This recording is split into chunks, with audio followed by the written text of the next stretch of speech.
Alright guys, welcome back to Bankside Fishing. This time we are doing a very simple blowback rig. Now the reason I'm putting out all these rig videos is, number one, these are my sort of top 3 most used rigs that I usually go towards. Number two, I can't get on the bank for a couple of days to record a video, so I thought tips, tricks, rigs, how-tos. So that's what we're doing. Quick sip of coffee. Right, hook link material. Again, Camotex soft. Your chosen pop-up or bait, boil it, whatever. Hook, anti-tangle, puller tool, something to cut with, baiting needle, everything you need. If you're using a knife, please be careful. My scissors just are shocking. So, take off 12 to 18 inches of the Camotex soft, and we're going to create a hair.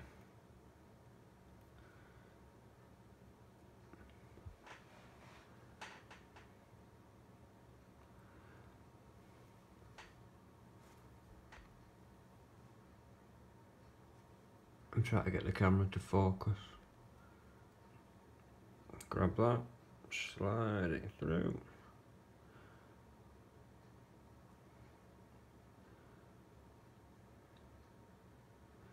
Pull tight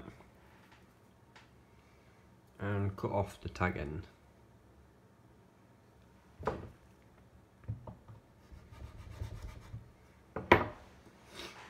Okay, so we've got our very simple basic hair.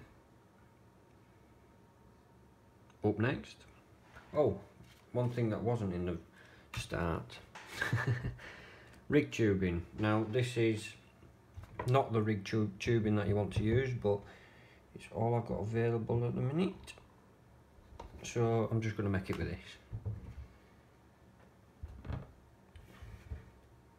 So you want to just cut off sort of that much, you know, you don't need loads, and then just slide it on all the way down to where we created the hair.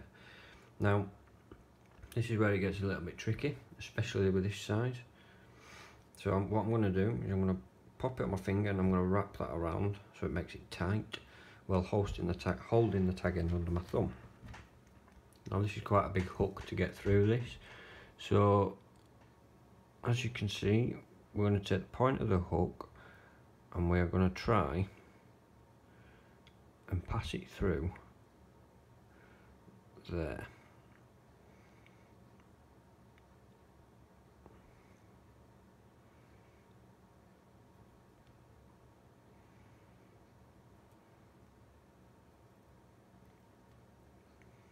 Oops.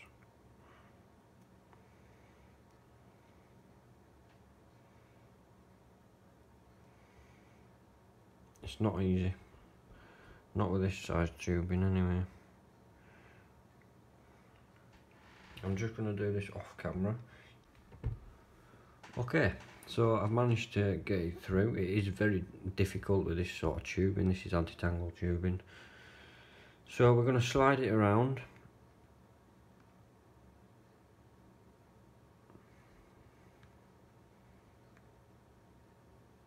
Like so, we're going to pull the hair tight to where we want it. Oops.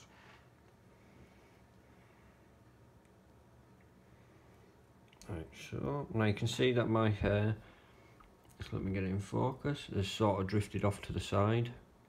So we're going to align that back up with the top of the curve.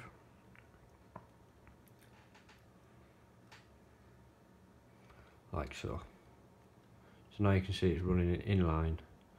It's not kicked off to one side. So where are we going to position this? I go for just on the bend of the hook, like so. Okay, now that hair is slightly long and it has gone round to the side again. So we're going to pop his bait on now so we can get the correct size. Just pass that tag end through the eye. So we're going to pop his bait on now so we can get the correct length of the hair. Now ideally, the only time I'd use this rig is I wouldn't use it with a pop-up. I'd always use it with a bottom bait. Just personal preference, entirely up to you, but this is a pop-up, but it's just for demonstration purposes. So we're just going to thread that on.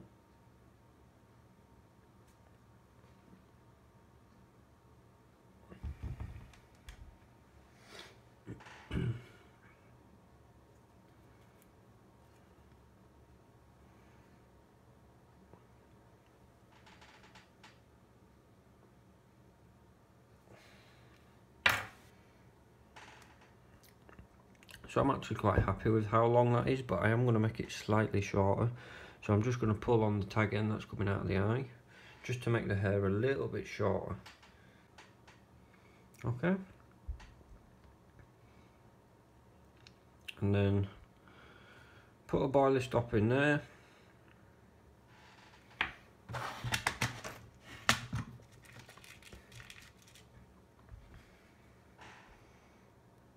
This is quite a big boiling stop.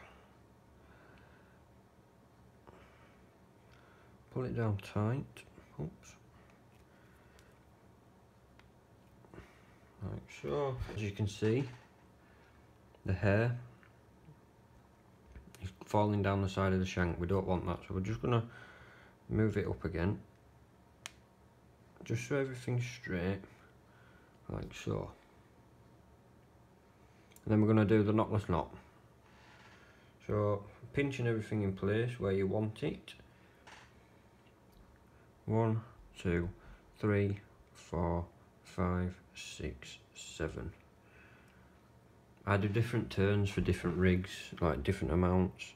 So back through the back of the eye, pull it tight, making sure that that stays straight. So that's what we've got so far. So again, this is where we're going to decide the length of the rig.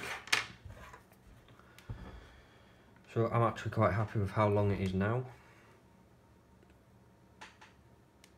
So we're going to put on the anti-tangle tubing. Just thread that on and slide it all the way down to the hook. So overhand loop again, double. A lot of people do this as a figure of 8 knot. I've never had any problems. We're just doing it like this.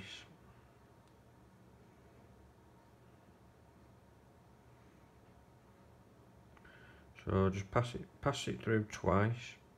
The hair we only pass it through once because we don't want a ginormous knot. Pull it tight, get the puller tools onto the hook and just pull tight, like so. Trim the tag end off where we've just created that loop.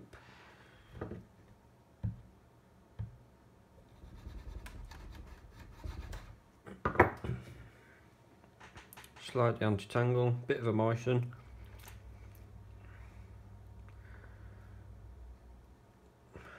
Hook's just gone straight in my finger.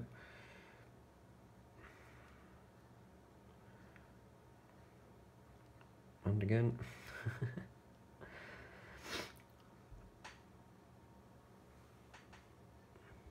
So, why do we use a blowback rig? Well, as you can see, currently it is set like that. You could, if you wanted to, slide it around a little bit further, but obviously I can't now because I've already tied everything in place. But you could slide the tubing on the hook slightly further around, sort of towards this way. Now what happens when, say, a tench picks it up or something like that? This tubing will, when they eject, it might be like that. So if you reel your rig in and your tubing's moved up, just, you know, it's not moved loads, but it's moved, chances are you've been done by a tench or a bream or something like that. Now if we reset that back to where we want it, like so. Now if you've been done by a carp, without a doubt the tubing is going to be all the way up there, you know. If you reel your rigging after you think you've had a false take, or you think you've had a take and it's been ejected, and your tubing is at the top like it is here, you have definitely been done by a carp, without a doubt. So what they've done is they've sucked and blowed, sucked and blowed, sucked and blowed, and managed to eject the rig, and all that sucking and blowing has caused it to fly up, fly up, fly up, causing the silicone tubing to go to the top of the hook. So if it comes back like that, you've been done by a carp. There's no two ways about it. A tench or a bream or anything like that, they just couldn't force it that much and get it, after sucking and blowing, they couldn't get it that high with the silicone. So there's a lot of advantages to using a blowback rig. Like if you are getting all these beeps and false takes and you think you've been done by a carp and all this lot, if you reel your rigging and that tubing's moved, you can then determine what has been feeding in your swim. So if it's moved around here and it's bream or tench, you know, maybe what I'd do is I'd get more bait in. You know, I'd spot out a load of bait because I'd know that the bream have been in there, and we all know bream are like vacuums. So if it comes back in and it's at the top, I've been done by a carp. The rig's going straight back out, fresh hook, check the hook point, and you know it's going straight back out onto that spot. So I hope this has helped. I hope you've enjoyed the video, and I will see you in the next one. So tight lines.